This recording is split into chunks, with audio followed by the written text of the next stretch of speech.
Hello and welcome to this episode of The Unnoticed Entrepreneur with me, Jim James, your host. And today we're going to talk to a serial entrepreneur, a good friend of long standing, who's based in Singapore.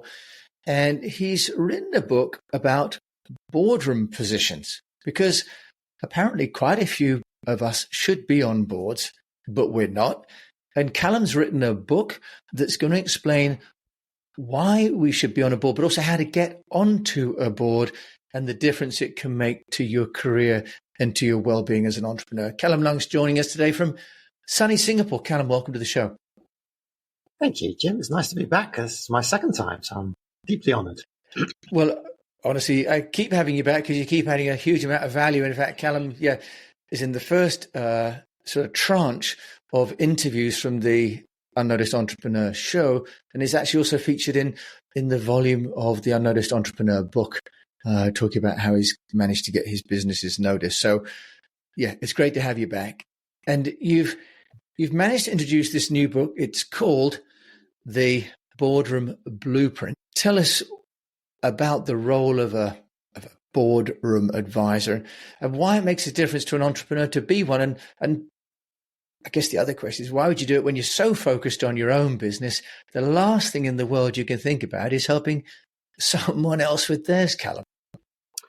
Yeah, so look, I think boards are this kind of weird enigma that everyone kind of thinks, when I'm older, I'll sit on a board and it sounds like a good thing to do. But actually, there's very little information out there, like what is actually happening on these boards and how do you get on these boards? And it kind of sounds cool, but nobody really knows what it is or what goes on. And I, through my sort of entrepreneurial journey and being in the public markets for the last 10 years, I've been sat on lots of boards and ended up advising lots of boards and hiring board members and firing a few board members, and realized that there's a lot of people that are on boards that probably shouldn't be on boards. And there's a lot of very talented people that are being overlooked for boards because they weren't the right gender, they didn't look the right way, they hadn't gone to the right schools. And that was really frustrating to me. And so I realized that over my sort of 20 years or 25 years now of being an entrepreneur, I had kind of used informal advisory boards. And one of the things in terms of kind of entrepreneurs is I've always encouraged every startup that I've ever advised to build an advisory board before they do anything else. Like, it gives you so much credibility and it also gives you some accountability. Now, one of the things that's exciting about being an entrepreneur is you don't have to answer to anyone, except of course you do. You have to answer to everyone. And having an advisory board can make a huge difference to your own career trajectory. But on the other side of that, I discovered, I remember being really frustrated as an entrepreneur. Like, you're stuck in your own business. Everybody else's business looks like it works really well, right? You know that your business is held together with masking tape and chicken wire. And there was times I just would have just loved to have gone and had a peek into somebody else's business, how it was run. And when I started sitting on boards, I kind of got that overview. And I actually became, by sitting on other boards and helping other companies, I became a much better entrepreneur. I got to meet these incredible people that were also sitting on the boards with me. But B, I got to see, okay, look, I'm not the only person having these problems. And by the way, other people have already figured out how to solve this. I can take that and use that in my companies. So I actually think it's an incredibly, there's huge earning potential, there's uncapped earning potential as well. But to take all of that aside, I think there's huge value in entrepreneurs both adding boards to their own companies, but sitting on other people's boards as well. And Callum, for many of us, we've been involved in groups like EO, the entrepreneurs organization, that's had peer group masterminds, which have been kind of an informal advisory group. But the structure of a board, of course, gives some degree of accountability and regularity as well, doesn't it? Let's first of all take the individual that would like to add value to another company. because the other dimension is you need a board yourself. But let's, in this particular context and in your book, you're really talking about how an individual can take up a role as a board advisor. Yeah. What qualifications would one need? Because, I myself, I applied on a platform called New Role, and my background of running sort of multiple businesses in multiple countries didn't seem to fit. No, I didn't have a sort of a corporate enough background, it seemed, to fulfill that kind of role. So do you want to just explode some myths about who can be on an advisory board? And then we're going to talk about why, from a time and money perspective, people might want to do that. Yeah, absolutely. So look, first of all, basically about 18 months ago, I set up a program to help women, minorities and first timers to get board seats. And so for the last 18 months, I've been training people how to apply what I'd kind of learned. And I think was within 3 or 4 months, or maybe it's 5 months of joining the program, 60% of people had got board seats. And one of the core criteria that we have is never apply for a board position. And part of that is, I think part of it is that I'm an entrepreneur. And so just the idea of putting my future in the hands of someone in HR really makes me yeah, you stepped out of that a long time ago, didn't you? Yeah. So I also know just very few people get hired to a board position because they've applied through formal channels. That's just not how board positions work. But when you see an advert out there, it tends to be they've already made the decision, but they have to appease someone in HR. So the advert goes out, or it's a recruitment company that's just fishing for CVs. And I'm sorry that you weren't the successful applicant, but by the way, if you've got a job, we've got X, Y, Z. So we say, look, never apply for a board position. There's 330 million companies in the world. Less than 1% of them actually have a board. So despite the fact we're saying how valuable it is to have people that hold you accountable and that can bounce ideas, less than 1% of them have. And most of us, when we think about boards, we think about Apple or Facebook or ESSO, whatever those are. And by the way, nothing in my book can teach you to jump onto those boards. I don't know how to get onto those boards. What I'm talking about is getting on the bottom of the rung, starting with smaller companies, building your way up, because one of the sort of fundamental arguments is, well, you haven't got experience, you haven't got board experience, so we can't put you on the board. It's like being a teenager again and being told you can't get a job because you haven't got experience. It's frustrating. So what we get our members to do, and what I advise in the book, is think outside of your local neighborhood, because in your local neighborhood you're not different from everyone else that's looking for board seats. Internationally, there's a whole bunch of companies out there that are thinking about expanding into your country.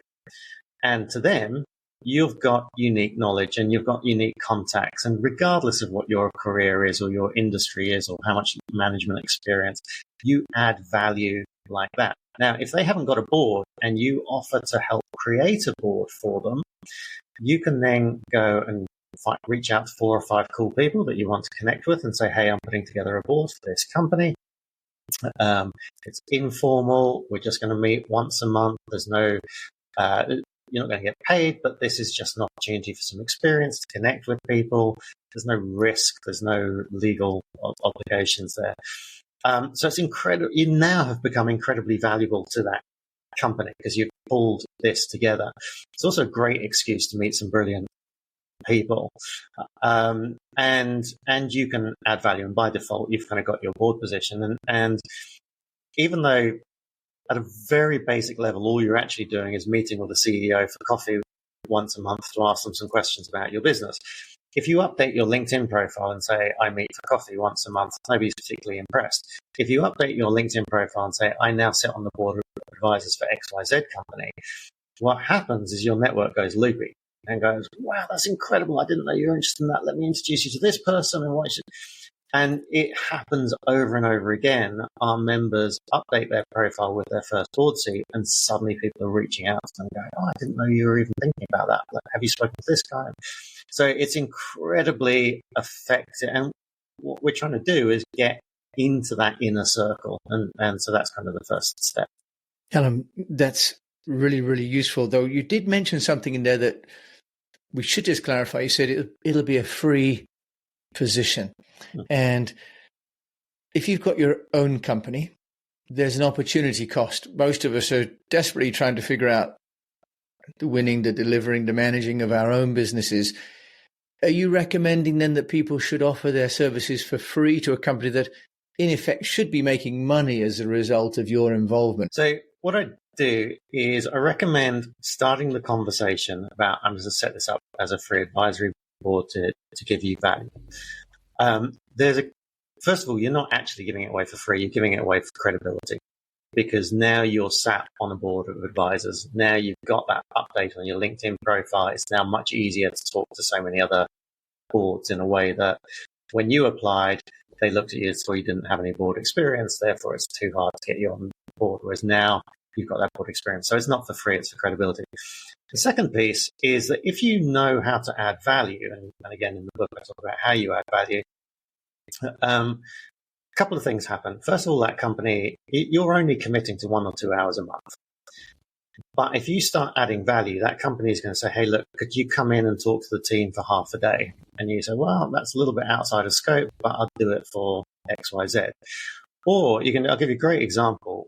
I do a webinar on this, and somebody reached out to me, a guy called Keith reached out to me in the US after watching the webinar. And he said, "Look, absolutely fantastic. I'm 70 years old. I think I might be a bit too old for this game." And I said, no, absolutely. Let's have a chat. And he was an entrepreneur who was retired and he wanted to give back. And I said, okay, he joined the program, went through, started actually blogging about it on LinkedIn. Every week he talked about what he was learning and the progress. Within 3 months, he had joined the advisory boards of 3 different small businesses. And in each one, he said to them, "Look, I'm happy to work for free, but if I bring in connections or investors or revenue that takes you from here to here, I want either a slice of that, a slice of the equity, or a cash bonus." And in all cases, the founders were like, "Yeah, absolutely. Why wouldn't I, if you can do that?" Now, in one particular case, it was an F&B business in Switzerland. He's from the US. And so he did this proposal. They said yes. He said, "Let me introduce you to my best friend since school days, who's the head of a massive F&B business in the US and looking for a distribution partner in Europe." And that deal alone will be worth hundreds of thousands, if not millions of dollars to Keith for doing that. What was interesting about that, so 3 months, he's sitting on 3 advisory boards. In the 4th month, somebody reaches out to him from, I won't use the name, but it was an S&P 500 company. It says, "Hey, we've seen your posts on LinkedIn. We'd like to invite you to join our board or to interview for our board." Now, it wasn't the main board, but it was like the second tier of boards that they have in this S&P 500.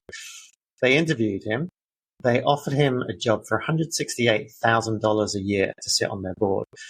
And he turned them down because he was having too much fun with the small businesses.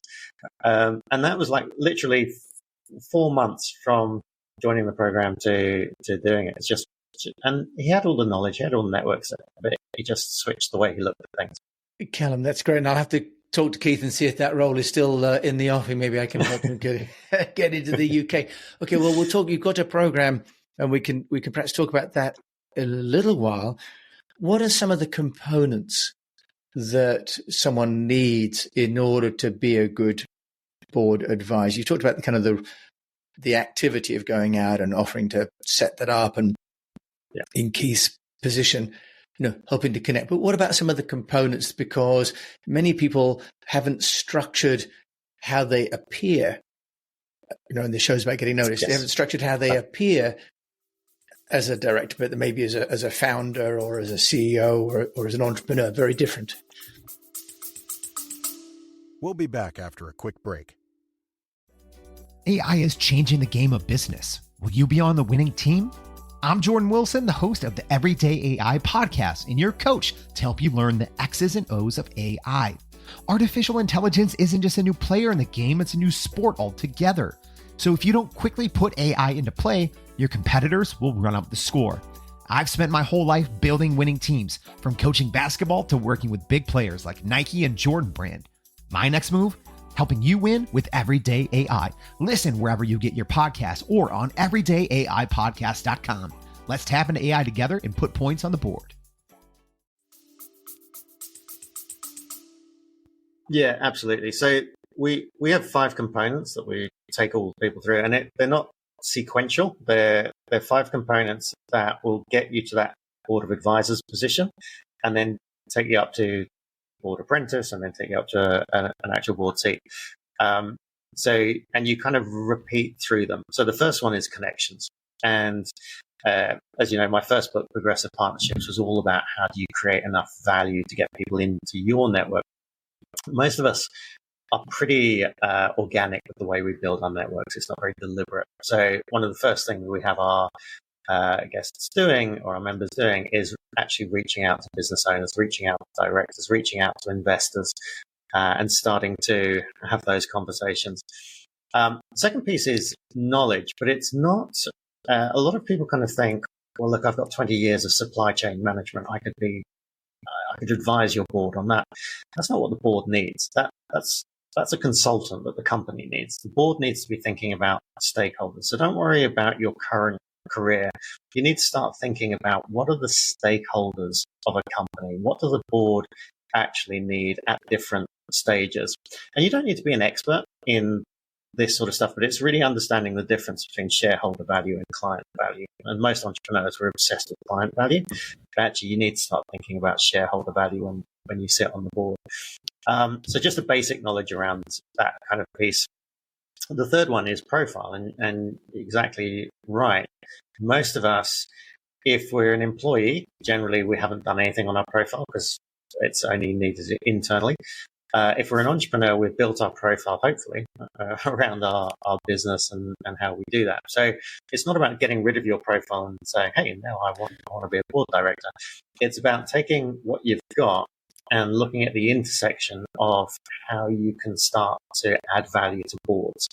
And that's why getting your first board advisory position is so important, because it completely changes you from Sarah, the IT professional, to Sarah, the IT professional and board member. And it's a very big jump.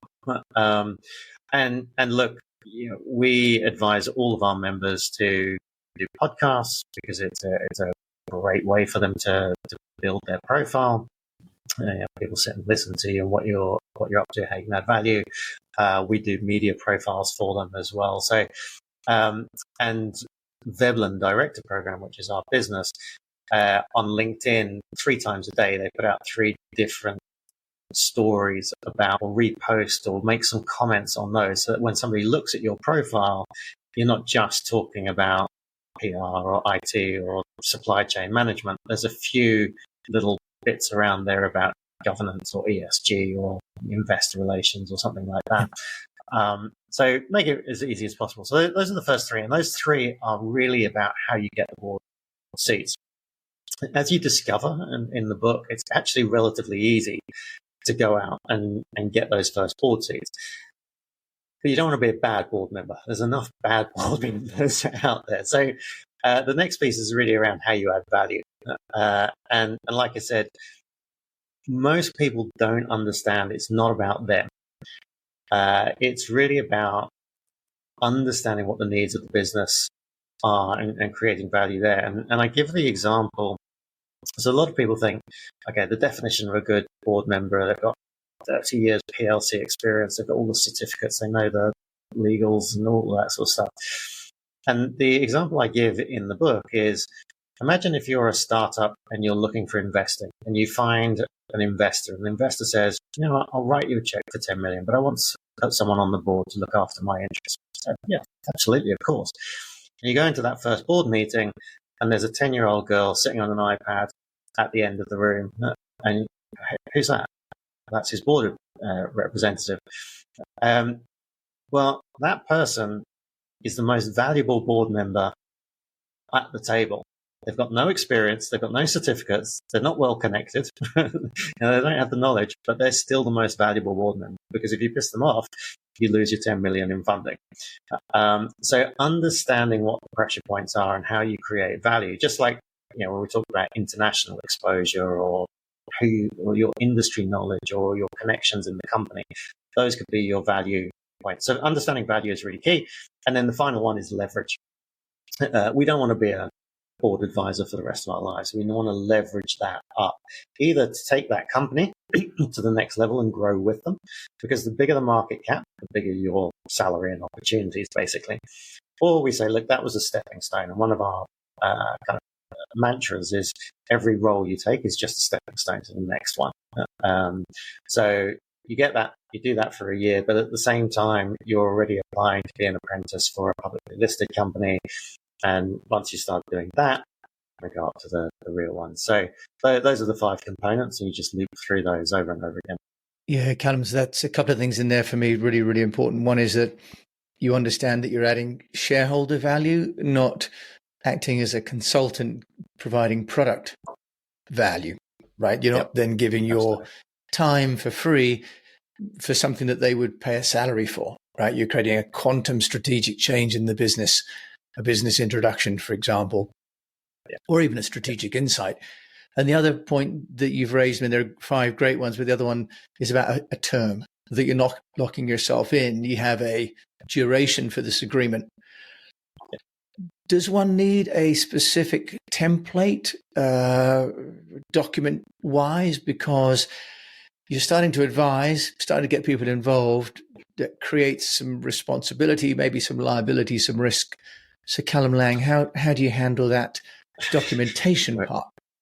With your legal hat on.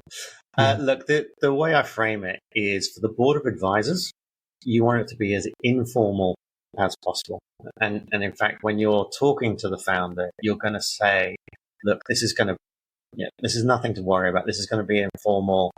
This is basically, it's a virtual coffee. We're going to find out what your hopes and dreams are.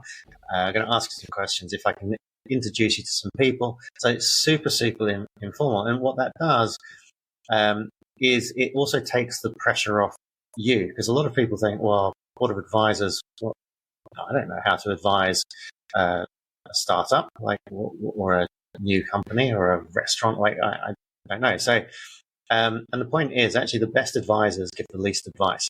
They just ask good questions. And that's what we say. You're not going in there. We don't want you creating any harm either, because a lot of people will kind of go, all right, I've been in HR for 20 years. The first thing you need to do is do an HR manual, and I can help you with that, which would kill any startup, right? It's not valuable.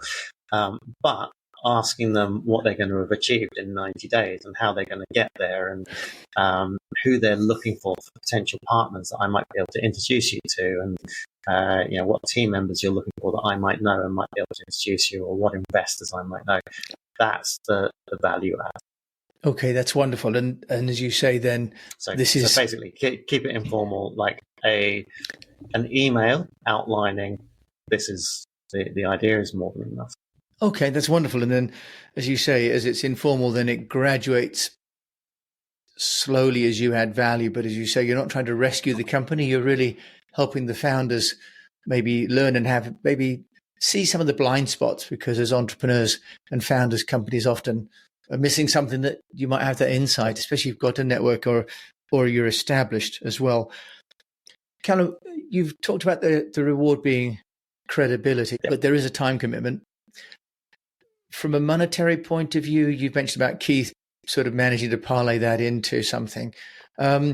Should people have an ambition for a board position of making money, or do you really see it as part of an overall strategy to build one's profile and to get ahead in kind of other ways?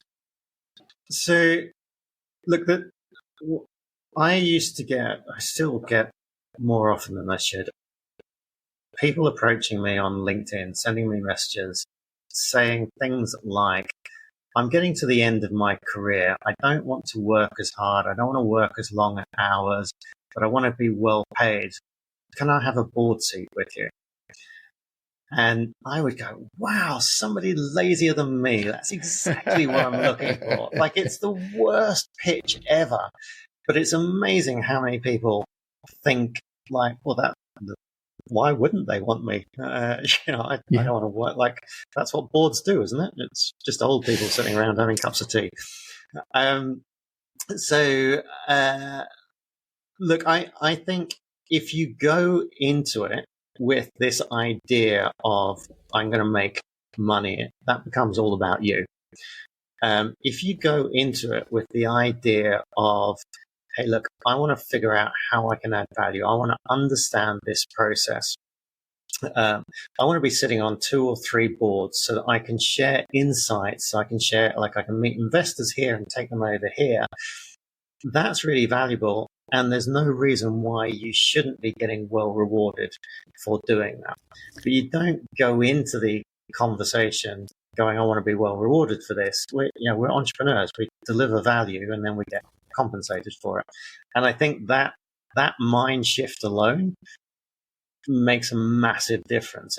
And there's tons of, like, there's literally, it's unlimited how much money you can make once you sit in this, because, and this is like the value of the Veblen community is, we've got 60, 70 people sitting on boards all around the world. Now, if we want to start doing M&A between some of those companies, you can create like 2 + 2 = 20. Like, it's, there's lots of opportunities, and directors can slice themselves into some of those things. And people say, well, what about conflict of interest? At a public company level, you have to declare all conflicts of interest. Even at a private company, you should declare conflicts of interest, but it doesn't mean that they're wrong. Like, you can quite easily say, hey, look, I'm sitting on this board, I'm sitting on this board. I think it would make sense for both of these companies to merge. And if I help put this together and create a $100 million company, I would like to have 2% of that company. And if both parties think that's a good transaction, let's do the deal. And bang, you've got $2 million worth of equity. Callum, so as always, you know how to create value from nothing but from networks and building businesses. It's incredible. I love having these conversations with you. They're really, really inspiring. And well, unfortunately, we haven't got too long, but you have mentioned this Veblen community. And Veblen, I think, originally means that something has a perceived value, and the higher the perceived value is attached to the price, right? So if something's someone charges a lot for something, then the perceived value is that it must be good.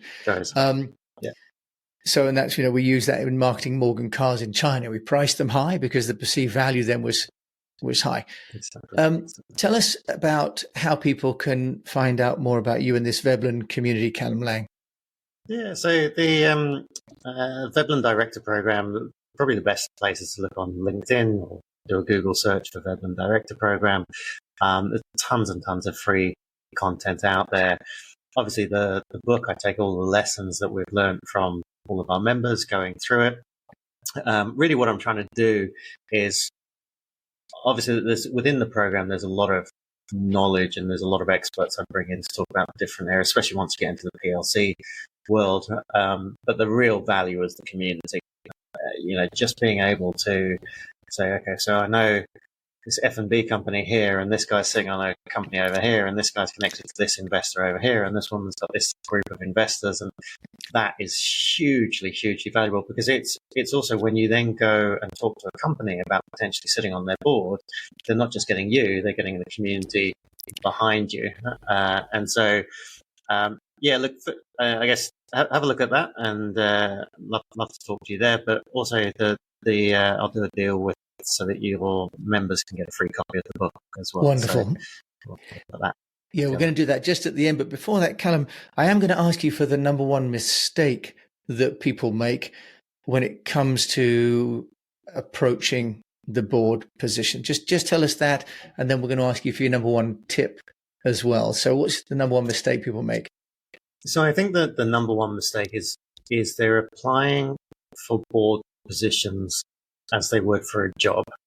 and they think it's about them, and they don't really know what a board is looking for or how to have a conversation around that. So I think that's probably the number one mistake. Okay, and you've addressed that about mindset as well, about shareholder value rather than about sort of product development and sales. So that's wonderful. You've articulated that really clearly. Number one tip, Callum. I mean, you've got so much experience. You're based in Singapore, but I know you've got global reach. What's your number one tip to anyone that's thinking about becoming a board member? So I think thinking globally is I just think everyone should be thinking globally. Like, most board meetings happen by Zoom now, so you can be anywhere in the world, and your own neighborhood can be incredibly valuable to someone. So I think that's probably the key thing. But if I'm allowed to, I would then say think in terms of creating a board rather than applying for a board seat. I never apply for a board seat. Well, people come to you, Callum, I think, and approach you to be on their board. So you're at that level. Callum, you're learned. You've written, this is your second book. We're going to put a link. Also, your fourth book. Sorry, I'm getting corrected. His fourth book. So you're a prolific author as well. A book or a podcast that you would recommend? You're not allowed to have one of mine, although you kindly offered to reference one of my books, but that wouldn't seem right. If there's a book you could recommend to me and my fellow unnoticed entrepreneur, what would it be?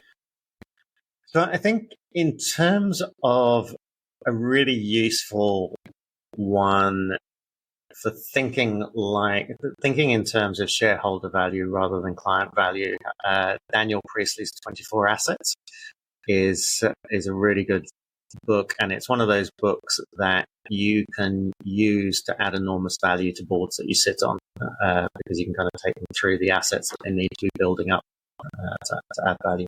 Okay, that's what he's written so many wonderful books himself. I've lost track of how many, but each one seems to be a bestseller, so he's prolific as well.